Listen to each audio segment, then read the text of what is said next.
The glass lobby of Halcyon Tower caught the Monday morning light. Margot Ellsworth led her delegation toward the elevators. Adrian Wolfe crossed the marble floor in a faded gray flannel, a contractor's badge clipped sideways, a toolbox in his hand. The service door had jammed 20 minutes earlier. She stopped, looked him over once, and spoke clearly enough for the entire room to hear.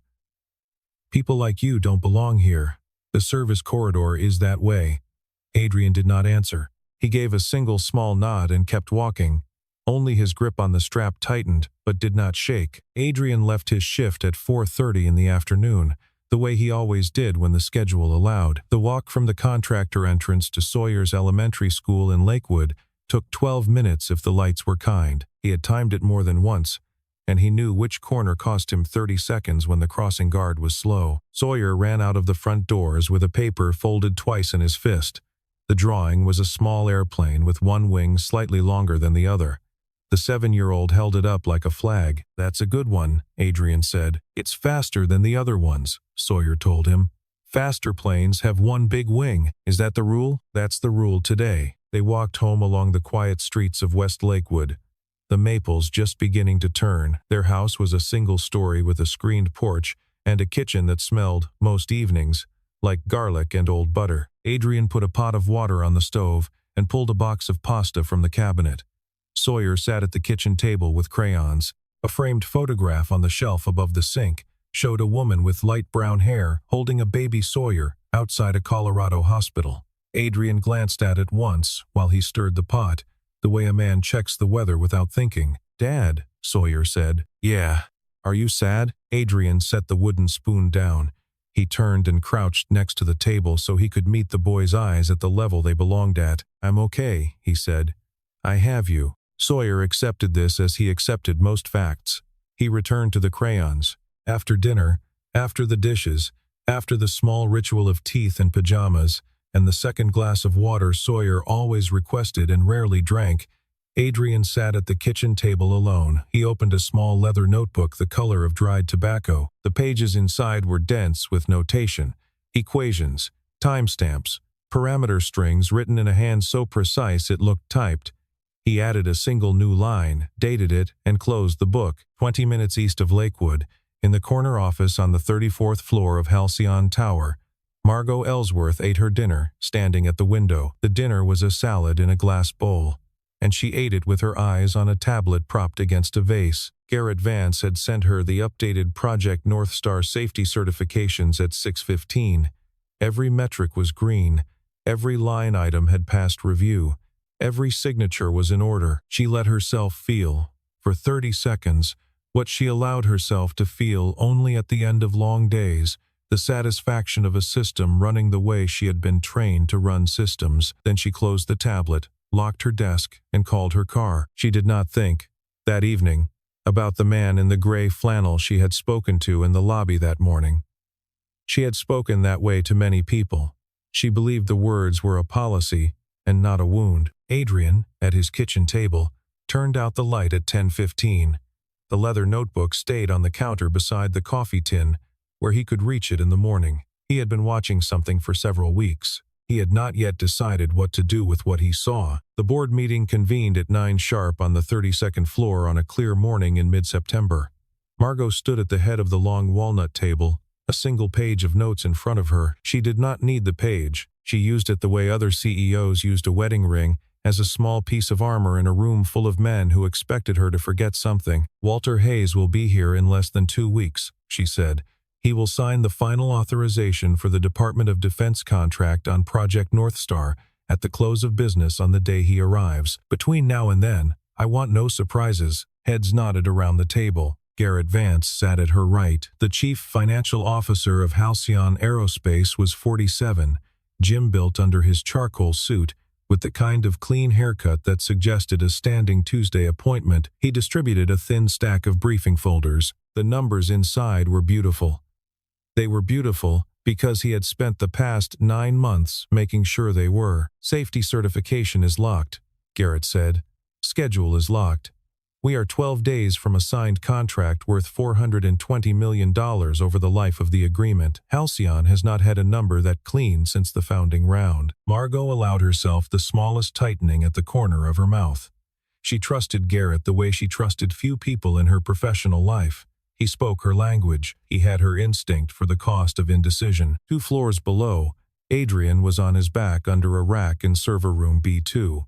The cooling on this row had been complaining for a week, and he was tracing the airflow problem one bracket at a time. He noticed the log anomaly because he always noticed the logs. The synchronization layer on the secondary reference tier was showing a manual overwrite. It was small, almost elegant, but unmistakable to anyone who had written the synchronization layer in the first place. He sat up. He took a photograph of the screen with his phone. He opened a ticket in the contractor portal, described what he had seen in 3 sentences, and submitted it at 10:11 in the morning. The ticket was closed at 11:03. The closing note read, "No anomaly confirmed. Closed by G-Vance." Adrian read the closing note twice. He did not open a second ticket. He did not say anything to anyone. He went back under the rack and finished the airflow bracket. Then, that evening, on his own time, he set up a quiet mirror. It was a small parallel archive of the original logs that would write to a buffer outside the standard data path. If anyone tried to erase the originals, he would still have the truth. He did not yet know who he was building the mirror against. He had a guess. Garrett Vance, 4 floors up, closed a different ticket on a different screen and exhaled. He had seen the name on the contractor ticket. Adrian Wolf. He did not recognize it. He pulled the personnel file, saw a thin record with no flags and a 1-year contract, and dismissed the man as a maintenance lifer with an inflated sense of his own observations. It was the first mistake of a long week, but he did not feel it as a mistake. He felt it as a tidy closure. He went home that evening to a townhouse in Cherry Creek and slept 7 hours without dreaming. Adrian, in Lakewood, did not sleep until past 2. Friday came with a delegation from a Japanese aerospace partner. The visit had been on Margot's calendar for 2 months. She had rehearsed her welcome in the elevator that morning, the way she rehearsed everything. The service elevator on the lobby side broke at 9:40. The maintenance dispatch reached Adrian on the 32nd floor at 9:46. He was finishing the recalibration of a presentation room sensor when the request came through. A guest had spilled water near an outlet on the 14th floor, and the building's safety protocol required a licensed contractor to confirm the dry condition before the room could be used. Adrian took the freight elevator down. The freight elevator on Fridays also broke. By the time he reached the lobby, the main service corridor door was locked from the wrong side, and he had a choice between a 40-minute wait for facilities and a 20-second walk across the public floor. He chose the walk. He was halfway across the marble when Margot's delegation came through the rotating doors. There were 11 of them, including 2 interpreters and a vice minister. They were moving with the careful coordination of a group that had been briefed on every step. Margot stopped. She looked at Adrian. She saw the toolbox, the gray badge, the flannel. She said the line, she said. The line was, in her mind, a small correction of a logistical oversight. It was, to the man it landed on, the cleanest cut he had taken in 4 years. A young woman near the reception desk lowered her eyes. Her name was Hannah. Adrian had fixed a stuck driver on her laptop the previous Tuesday and refused the $20 she had tried to press into his hand. She had told her boyfriend about it that night. She did not look at Margot now. She looked at the seam in the marble floor. One of the Japanese delegates frowned, very slightly. The interpreter beside him did not translate the line. Garrett Vance stood 3 steps behind Margot. For the first time, he really looked at Adrian. Something in the man's posture caught him. The absence of reaction. The way a wave hits a seawall and does not move it. He pulled the name from memory. Adrian Wolf. Contractor ticket.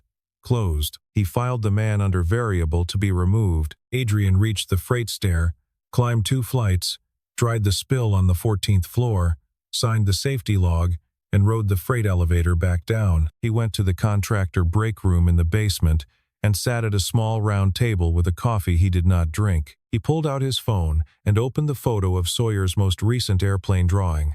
The plane in the drawing was going up. He looked at it for 2 minutes.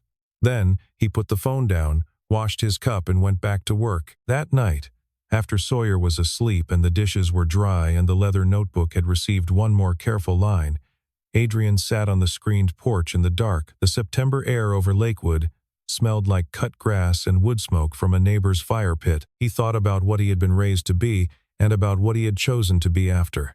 The two answers were not the same. He had been comfortable for 4 years, with the gap between them. He was less comfortable now. Monday of the second week, the North Star engineering team hit a wall they could not climb. The wall arrived as a parameter mismatch during the internal load test. The system stabilized on the bench, but failed predictably at 63% of expected real-world load. Daniel Park, the chief technical lead, called his core team into the main conference room on the 28th floor at 8 in the morning. By 11, the whiteboard was full and so was the wall behind it. The team had identified 7 possible causes. Each one had been argued, tested, and discarded. They were halfway into the 8th. At 11:20, someone asked maintenance to send up extra cable for a hardware swap they were no longer sure they needed. Adrian rode up with a coil of fiber and a hand truck. He set the coil against the wall, paused on the way out, and let his eyes pass over the whiteboard without slowing his step. He was almost to the door when he stopped. He turned, walked back, and looked at the third line from the bottom. Daniel Park watched him. Daniel was 54. He had been at Halcyon for 16 years. He was one of 3 engineers in the building who remembered the founding, and the only one of them who had stayed after the Meridian acquisition. He had been reading the contractor roster for 2 weeks since a routine audit, and he had noticed a name on it that he had not seen in print since the founder's plaque was hung in the lobby of the original Halcyon building, which no longer existed. He stepped beside Adrian. "What do you see?" Adrian hesitated. The room had grown quiet without anyone deciding to be quiet. The other engineers looked up. "The value on the third line is an output," Adrian said. His voice was low, the way it always was. "Someone is feeding it back in as an input on the next iteration. The loop stabilizes on the bench because the bench tolerances are loose. Under real load, the secondary reference layer will overcorrect. You will lose synchronization for about a minute, and then the whole stack will fail closed." He paused. "You can keep testing the hardware. The hardware is fine." He picked up his clipboard and left. The room stayed quiet for several seconds. Then a junior engineer laughed once, sharply, the way men laugh when they want to dismiss something they cannot yet refute.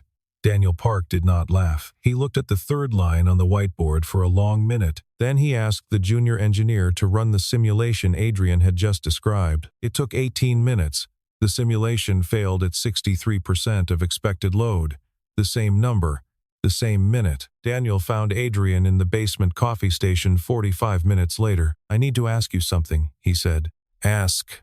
"Your name." Adrian looked at the styrofoam cup in his hand. He did not answer for a while. "It's on the badge," he said. "That is what I'm asking about." Adrian set the cup down. "I was someone else 12 years ago," he said. "I am not that man anymore. I have a son. I have a route I walk every afternoon. I am not interested in being who I was." "There is something wrong with North Star," Daniel said. "I cannot prove it. You can. I am asking you to look." Adrian was quiet for a long time. On the way back to B2, he passed a service panel in the third-floor mechanical corridor. He paused, set down his toolbox, and entered a 6-digit code into the keypad. The panel clicked open. He closed it again and kept walking. The code was the one he had set when he had been the man whose initials were stamped on the panel's underside. Nobody had ever changed it. 3 days before Walter Hayes was scheduled to arrive, Project North Star entered its final pre-signature load test. The test began at 5 in the afternoon and was supposed to run for 2 hours. At 6:04, the navigation signal dropped for exactly 61 seconds. The test floor went very still. The system recovered on its own, and the dashboard returned to green by 6:06. But the dropout was on every log and every screen. Margot Ellsworth was in her office when Daniel's call came through. She was on her feet before she had finished saying her own name. She called an emergency executive meeting for 7 o'clock. Every member of the senior team was in the 32nd floor conference room by 6:53. Garrett Vance arrived at 6:54 with a folder under his arm and the calm expression of a man who had been preparing for this exact meeting for 9 months. "We have 3 options," he said, after Margot had finished describing what she had seen on her screen. We can disclose the dropout to the Department of Defense and request a 2-week extension on signature. We will lose between 12 and 15% of share value while the press cycles. We can rewrite the log from the last clean checkpoint, push through signature on schedule, and address the underlying issue in a Q2 patch. We can delay signature entirely and renegotiate the contract scope. He set the folder down. My recommendation is option 2. The dropout is recoverable. The cause is recoverable. The cost of disclosure is not. Margot did not answer immediately. She was tired in a way she rarely let herself be. The room watched her. Daniel Park spoke from the far end of the table. I need 48 hours, he said. I have a lead on the root cause. If I am right, option 2 will not hold under second test. There are not 48 hours, Garrett said. The chairman of the parent company arrives in 4 days. The signature is the same day. I am asking for option 2. Daniel held Margot's eyes. He did not say what he was carrying. He could not, yet. At 8:40 in the evening, 2 floors below, Adrian was wiping down a panel on B2 when his phone buzzed. The message was from Sawyer's after-school program. The boy had fallen asleep on the waiting bench. He had asked for his father twice. The aftercare director was about to call the emergency contact. Adrian read the message twice. He typed back, 10 minutes. Thank you for waiting. He looked at the rack in front of him. The red light on the monitoring dashboard was still pulsing, even though the dashboard upstairs said green. He had been watching this light for 3 weeks. He knew what it meant. He knew what would happen next. He shut down the panel, locked his toolbox, and walked out to his truck. 6 floors above him, in an office Garrett had locked from the inside, the chief financial officer opened an encrypted terminal and began the deliberate, careful work of erasing the original log files from the past 9 months of Project North Star telemetry. The script he was running would not finish for 45 minutes. He had time. He had budgeted for it. He was already drafting the press release that would frame Halcyon Aerospace as a company that needed new ownership to recover from a regrettable but isolated technical incident. A different draft, in a different folder, named Brennan Aerospace as the acquirer and listed the price as 58 cents on the dollar. Adrian's truck turned onto 6th Avenue heading west, toward Lakewood, toward his son. The after-school waiting room smelled like crayons and the kind of cleaner schools use because parents notice the cleaner. Sawyer was curled on a vinyl bench with his backpack as a pillow and his airplane drawing flat on his chest. Adrian did not wake him at once. He sat down on the bench beside the boy and put a hand, very lightly, on the back of his son's head. Sawyer opened his eyes. You were late because the plane wouldn't fly, he said. Not as a question. As an observation a 7-year-old makes about the obvious. Adrian looked at the drawing on his son's chest. The plane was angled downward. It's a hard one, he said. You can fix it. Sawyer rubbed his eye. You always fix it. Adrian closed his eyes for a moment. Then he picked his son up. Sawyer wrapped his arms around his father's neck the way he had when he was 4, and did not let go even when they were in the truck. Mrs. Helen lived 2 doors down from the Wolfs. She was 71, a retired nurse from St. Joseph's, and she had told Adrian on the day he had signed the contractor papers that if there was ever a night when he could not be home, she would be. She had meant it.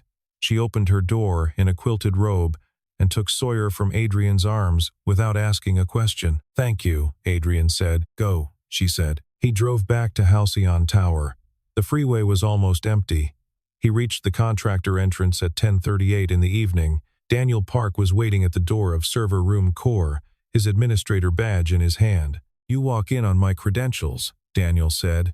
Anything that goes wrong tonight goes wrong on my record, not yours. Adrian looked at him. I am not going to let it go wrong. I know. The core room was cold. The standby lights were low blue. Adrian sat down at the lead terminal and laid his hands flat on the desk for 2 seconds, the way a pianist does before a piece he has not played in years. Then he began. In the first 6 minutes, he intercepted the deletion script Garrett had launched from the 34th floor and routed its commands into a quarantine partition. The script believed it was succeeding. The original logs remained intact. In the next 8 minutes, he restored the parameter feedback on the secondary reference layer to its correct configuration and recompiled the synchronization stack. In the 4 minutes after that, he pulled the original log history from the parallel mirror he had quietly built the week before and anchored every entry with a cryptographic time hash. At 11:12, he packaged a copy of the entire log set and sent it to a private email address he had not used in 7 years. The subject line read, "You need to see this before you sign." The recipient was Walter Hayes. At 11:18, the door of the core room opened. Margot Ellsworth stood in the doorway. She had been on the 34th floor when her badge alert had pinged that someone had entered the core room. She had come down expecting to find a thief. She did not know what to do with what she found instead. Adrian did not turn around. His eyes were on the dashboard. The synchronization stack was 30 seconds from completing its recompile. "Don't shut anything down," he said. His voice was quiet, almost gentle. 30 seconds. If you cut power now, you lose the contract. Margot's hand was on the wall switch. She did not move it. For the first time in 2 years as CEO of Halcyon Aerospace, she did what someone in a gray flannel told her to do. The dashboard turned green. She let her hand fall. It was 12:05 in the morning when Margot Ellsworth said the first word. "What just happened?" Adrian stood up from the terminal. He picked up his toolbox. He did not look at her directly yet, because looking at her directly was a kind of statement, and he had not decided what statement to make. "Someone in this building has been overwriting the safety certification logs on Project North Star for at least 9 months, he said. "I filed a ticket about it last week." The ticket was closed within an hour by a user with the initials GVANCE. He turned the second monitor toward her. The access log was on the screen, with the entries highlighted in soft amber. "He logged into the core archive 7 times in the past 2 months, Adrian said. "He logged in 3 times tonight. The 3rd time was 26 minutes ago. He was running a script that was supposed to permanently delete the original log history. I quarantined the script. The originals are still here. I have anchored them. They cannot be edited now without leaving a signature." Margot did not speak. Daniel Park walked into the room. He carried a leather notebook the color of dried tobacco. He set it on the desk in front of Margot and opened it to a page near the front. "This is his handwriting," Daniel said. "Compare it to the signatures on the original architecture documents in the archive cage on B4. The signatures match because the man is the same man. His full legal name is sealed in personnel records under an internal non-disclosure executed at his own request 12 years ago. Walter Hayes signed it. I witnessed it. I am the only person in this building besides the chairman who has ever known." Margot looked at the notebook. She looked at Adrian. She did not speak for what felt to all 3 of them like a long time. When she did speak, she did not ask the question Adrian had braced for. She did not ask who he was. She asked, "How did you know he would try to delete them tonight?" Adrian almost smiled. "Because the chairman arrives in 4 days," he said. "If he was going to do it, it had to be now." Margot nodded once. She placed her hand on the closed notebook the way she might have placed it on a Bible. "You should go home," she said. "Your son is at a neighbor's." "How did you know that?" "You told me you would not let it go wrong. People who say that have somewhere to be that matters more." Adrian picked up his toolbox. He stopped at the door. "Tomorrow morning, you are going to make a decision that affects $420 million of contract value and the careers of every person who works in this building," he said. "I am not going to be in the room when you make it. The decision is yours." He left. Margot did not go upstairs. She sat down in the chair Daniel had pulled out for her, and she opened the notebook to the first page. Then she opened her laptop. She had been trained at Wharton to handle this kind of moment the way a surgeon handles bleeding. She did not allow herself the luxury of feeling anything.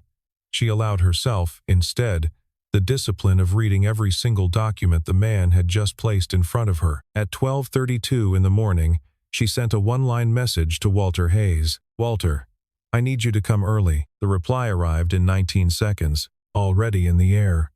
"Wheels down Denver at 5:40. She set the phone down. She looked at the leather notebook open in front of her, the careful, precise handwriting of a man she had ordered to use a different elevator, and for the first time in 2 years, she allowed herself the small private indulgence of being wrong. By 6 in the morning, Margot Ellsworth had not slept and did not need to. She had spent the hours between 2 and 6 reading. The access logs Adrian had anchored were only the beginning of what was in the data. She found, in a routing chain that touched a Caribbean intermediary account, a transfer history totaling $8,200,000 over 14 months, every transfer authorized by a single signatory line in the company's banking interface. The signatory was Garrett Vance. She found 14 encrypted email exchanges between an address registered to Garrett's personal device and a corporate counsel at Brennan Aerospace, a competitor in the defense systems sector. The exchanges began in April.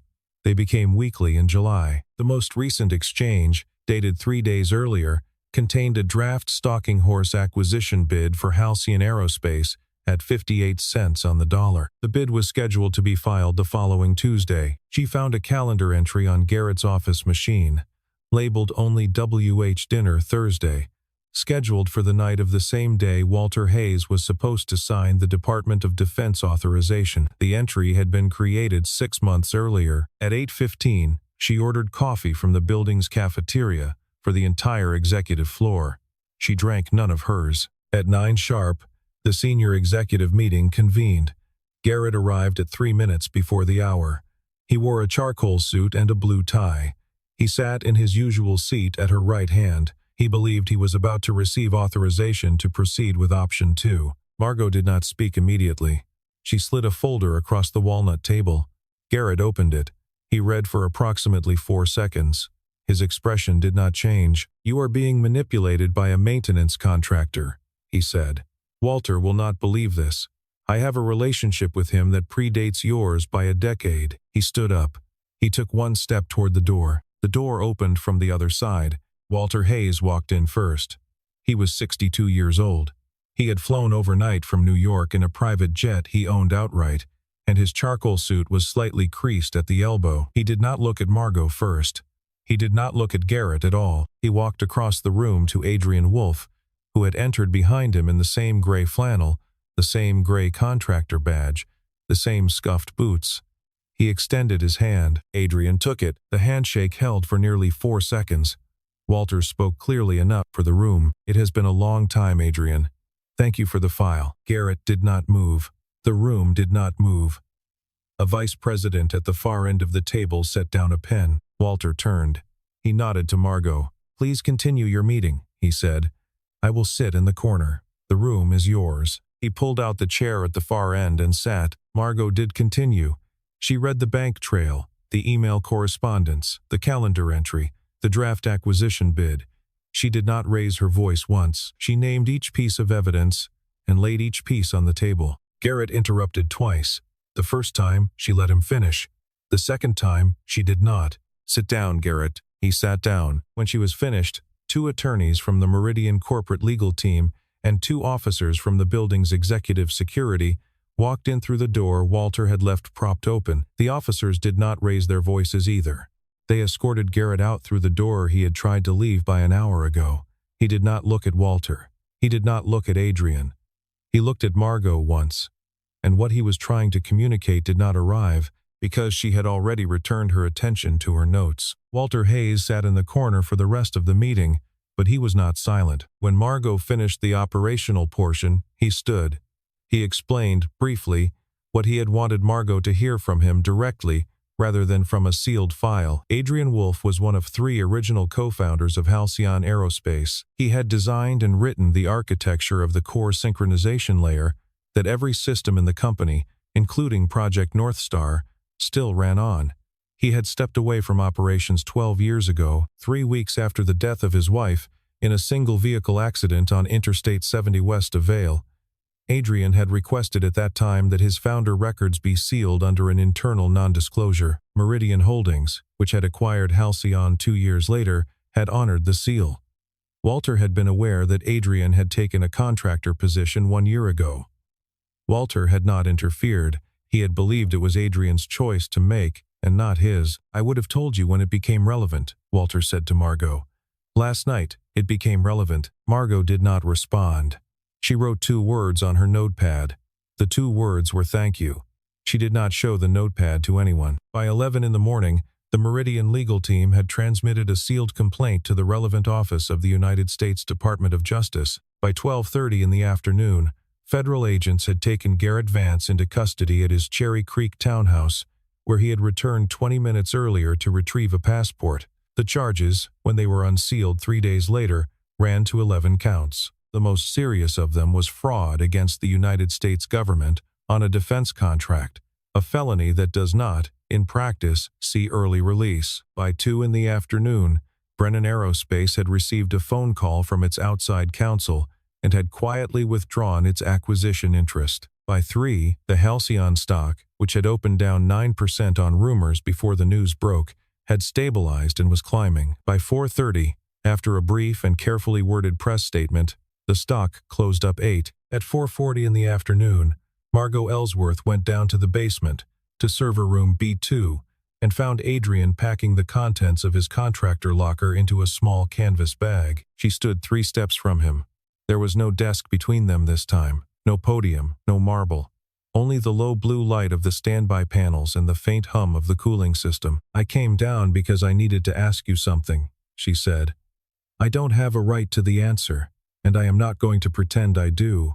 But I need to know why you came back here without saying anything. You could have gone anywhere. You could have done anything. You chose to clean panels in a building you built." Adrian looked at her for a long second. "I didn't come back here to be someone," he said.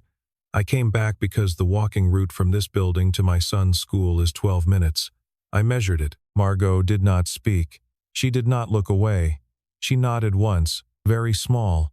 It was the kind of nod a person gives when they have just been taught the size of something they had not known had a size. Walter Hayes appeared in the doorway.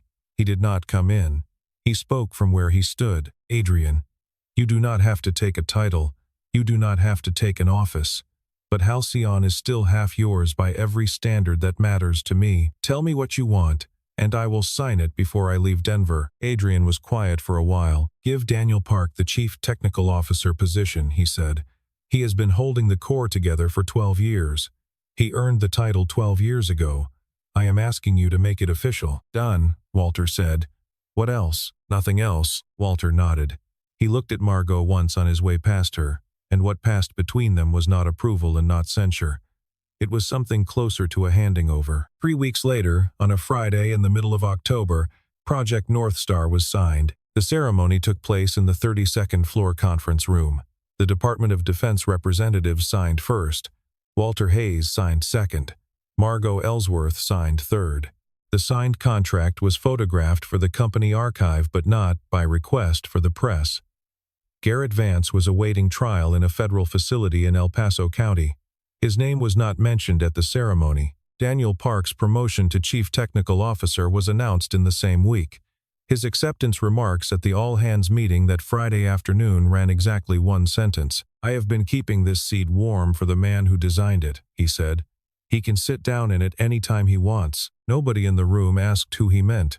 Most of them had figured it out. Adrian Wolf accepted no executive title. He proposed, instead, a new role that had not existed at Halcyon before: principal architect, off-site.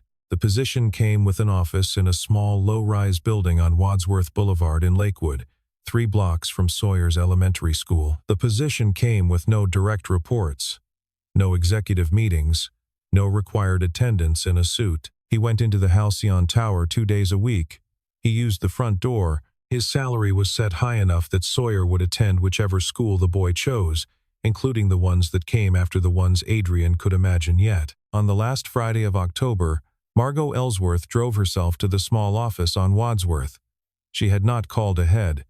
She carried 2 paper cups of coffee. She walked in past the single receptionist, who waved her through without a word, and she found Adrian at a long oak desk in the back room. A set of architectural drawings spread out under his hands. She set one of the coffees on his desk. She did not sit. She looked at the wall above the desk, where a child's drawing of an airplane was pinned with 2 thumbtacks. The airplane was descending into a landing, not falling. There were 2 small figures standing on the ground beneath it, looking up. "I am still learning to look at things for longer than 1 second, Margot said. Adrian did not say thank you, and he did not say it was nothing. He pushed the second cup of coffee, which he had not yet touched, across the desk toward her. She sat down. They drank the coffee in silence for 15 minutes. Neither of them needed to fill the silence, and neither of them tried. That evening, at 4:50 in the afternoon, Adrian was waiting at the gate of Sawyer's Elementary School. Sawyer ran out with a new drawing. The airplane was in flight. There were two figures on the ground beneath it. "This one is you," Sawyer said, pointing. "And this one is the lady from yesterday with the coffee." Adrian held the drawing for a second longer than he meant to. Then he smiled, fully, the first full smile of a long autumn. And the boy did not seem to notice anything unusual, because to the boy, smiling was what fathers did. They walked home in the slanting Lakewood sunlight. That night, after Sawyer was asleep, Adrian sat at the kitchen table. He opened the leather notebook. He did not add a new line. He set his pen down beside it, closed the book, and placed it in the second drawer of the kitchen counter, the one that held the old kitchen towels and a single key he no longer had a lock for. The house was quiet in the way a house is quiet when a child sleeps under its roof, and that quiet, after 4 long years, was finally beginning to feel less like absence. He turned out the light.